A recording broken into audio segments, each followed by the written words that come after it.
sendiri, tapi ramai yang tak sedar. Kata Syekh Muhammad Mutawalli Sya'rawi, dia mengatakan orang yang punya hasad dengki ini adalah satu-satunya penyakit yang hukumannya datang dulu sebelum penyakitnya didapat. Orang kalau punya hasad dengki, hatinya itu tak boleh tenang. Selagi tengok orang yang dia hasad tu masih selesa, masih nikmat, masih okey, digeram. Walaupun dia tak boleh buat apa kepada orang yang hasad dengki itu, tapi dirinya sudah terseksa,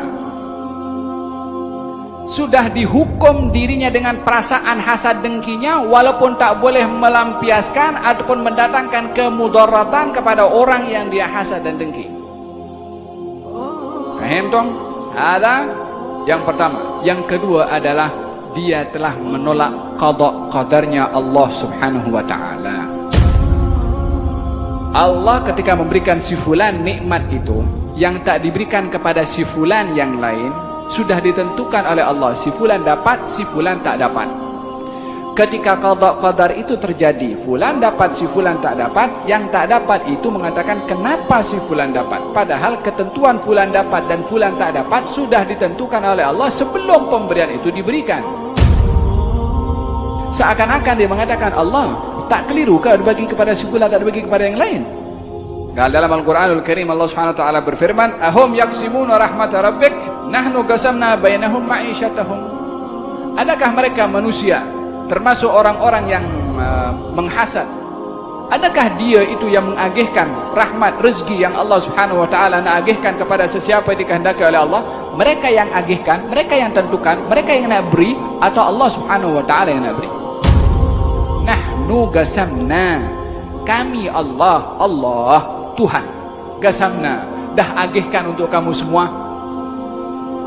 Lalu yang akan dikomplain ini siapa? Kalau kita nak komplain kepada pejabat tertentu atau kepada office, kepada apa, sistem manusia yang boleh berubah, tapi sistemnya Allah Subhanahu wa taala, macam mana akan kita protes?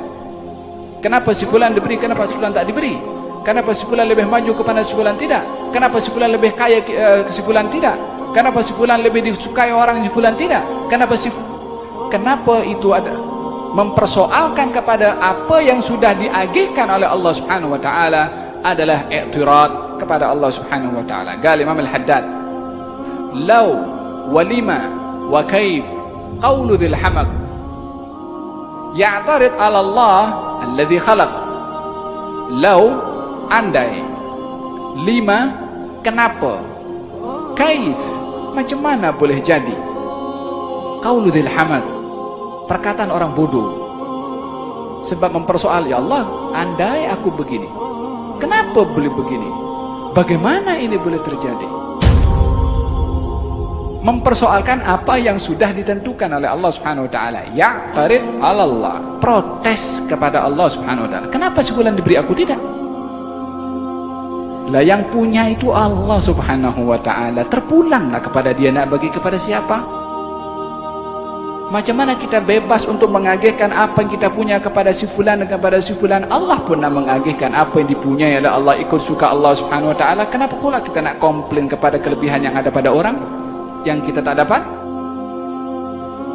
Maka kembalikanlah segala sesuatunya kepada ketentuan Allah, karena kita adalah hamba kepada Allah Subhanahu wa taala.